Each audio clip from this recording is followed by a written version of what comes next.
The familiar orange hue of fire lighting Ukrainian skies again in the early hours of Saturday morning. Unseen are the bodies in this apartment building, killed by the latest Russian missile strike. Tonight, Russian occupying forces hit Dobrofilia, striking several apartments and causing serious damage. Half of them have burnt out completely. These are residential. There were people inside. Emergency workers are still fighting the fires.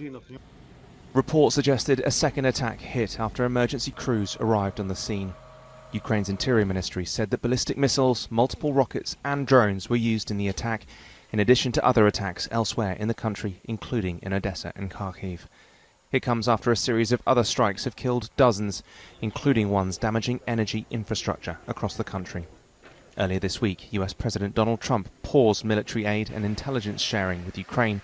That includes information that warns in advance of Vladimir Putin's targets. I actually think he's doing what anybody else would do. At a news conference late on Friday, Trump said he was growing frustrated over negotiations with Ukraine to try and bring an end to the war. He also appeared sympathetic to talks with Russia, despite earlier posting threats on social media to add sanctions and tariffs on Moscow. I think we're doing very well with Russia, but right now they're bombing the hell out of Ukraine, and I'm finding it more difficult, frankly, to deal with Ukraine, and they don't have the cards.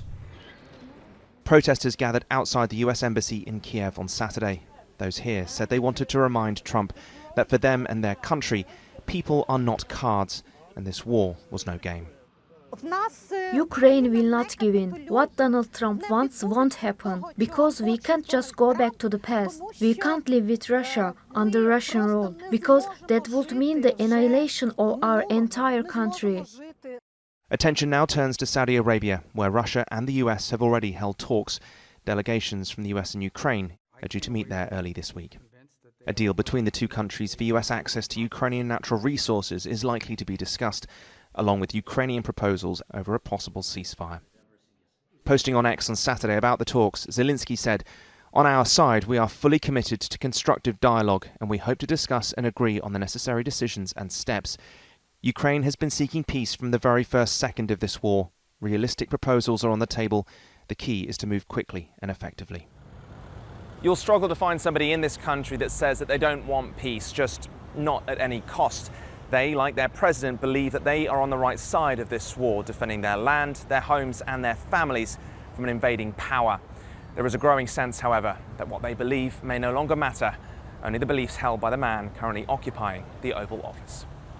Flynn, TRT World in Kiev.